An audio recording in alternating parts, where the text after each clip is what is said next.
What's up, guys? This is Ty Zen, and I'm here waiting at the Dallas-Fort Worth International Airport.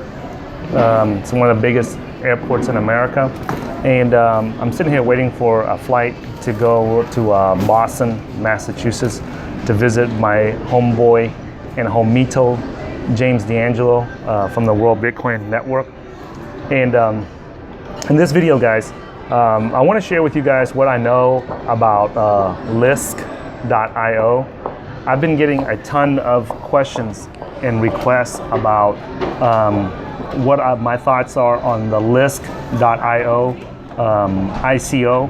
And in case you're new to this, an ICO it stands for initial coin offering, and that's the when a new coin, a new cryptocurrency is coming out, and they are trying to raise money and get funding for their cryptocurrency project. And what they will do is they will have an IPO where if you get in early, you can benefit from the increase in prices and stuff. And so I wanted to make this video, and I know that it's kind of last minute, and I hope that I'm able to get it up and share it with you guys before the IPO actually ends. So it's called an IPO in the trading world, but in the world of cryptocurrencies, it's called an ICO. Sorry about this camera mishandling here, guys. I'm trying to get this thing balanced here. Okay, so that's better. Standby passenger Sagaldo and Patnaik, PCD agent. Okay, so what's happening is, let me do this. This way you guys can get better audio here. Okay, so what's happening is this, guys.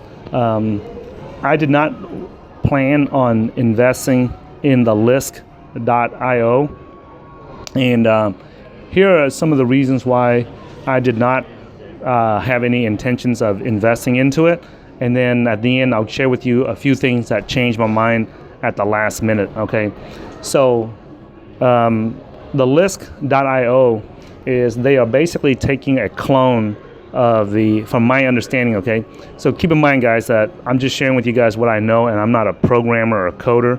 Okay, so what I've learned is that Lisk.io is kind of like a duplicate or a clone of the Ethereum blockchain. So they are trying to create a blockchain where it's kind of like the iPhone App Store or the Google Play Store, where other developers and other coders and other entrepreneurs and people like that, developers, can create their own decentralized apps on top of the Lisk.io blockchain.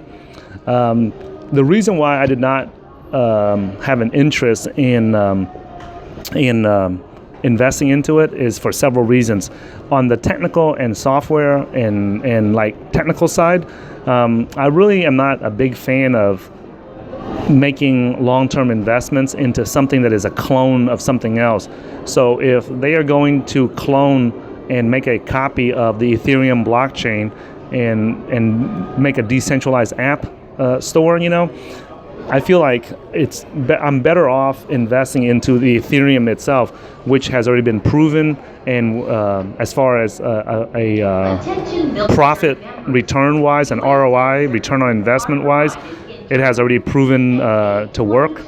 And I think that Vitalik Buterin, the founder and the creator of Ethereum, is much more of a genius coder and programmer than anybody that is on the Lisk.io team. Okay, so speaking of team, you guys know that I'm a big proponent of investing in something that only has a good, solid team behind it, and I can talk about the Lisk.io team because I have had former interactions with Max Corbett, the current CEO and founder of Lisk.io. Originally, the way that I met him was that I met him online when I was helping out promoting the NXT when it first came out in around the spring of 2014. And what happened at that time was that he and I and several other guys were part of, there was like maybe half a dozen of us, 5 or 6 of us, that were trying to put together an NXT foundation to help promote and be like the front face or the public face for businesses and individuals to interact with NXT. The problem that NXT had was that it was created by an anonymous creator who was trying to copy the anonymity of Satoshi Nakamoto. However, in my opinion, it failed miserably, and it actually hurt the NXT because he chose to remain anonymous. And so during that time, Max, myself, another guy named David, who goes by Unicorn on the NXT forums, and then Bass Whistlink, who goes by Damalon, and then there's another one, there's an Elizabeth, and then there's a Crazy Evil Dave, and there's Ian, and then there's another guy. But there was over half a dozen of us, including Max, who got together to create and establish the NXT Foundation. And at that time, I think Max was about 19 years old or 21 years old. He was a very young, he was still in his last year of college in Germany, I think, at the time. But, you know, just to give you an idea, myself and the other guys on the NXT Foundation, when we started it, was, you know, we were all in our late 30s, early 40s. I'm 42 years old myself. And so at that time, we had a long-term vision for the NXT Foundation. And at that time, Max and another guy named David, who was much younger, they were like the two youngest guys in the NXT Foundation, they decided to branch off. And while we were meeting up and having the NXT meetings to create, we were, you know, brainstorming on how to create the NXT Foundation. Max Corbett and David were all part of it, but they were the two youngest guys, and they did not feel that that we were moving along fast enough, and they had a different idea and a different vision for NXT, while me and the other older guys had a more long-term vision, whereas I feel that they had a more short-term, immediate result vision for the NXT Foundation. So they branched off and they created a what's called the NXT organization, and they took a lot of our ideas. Matter of fact, they took all our ideas that we brainstormed together in private, and they went out there and they created the NXT organization to promote the NXT.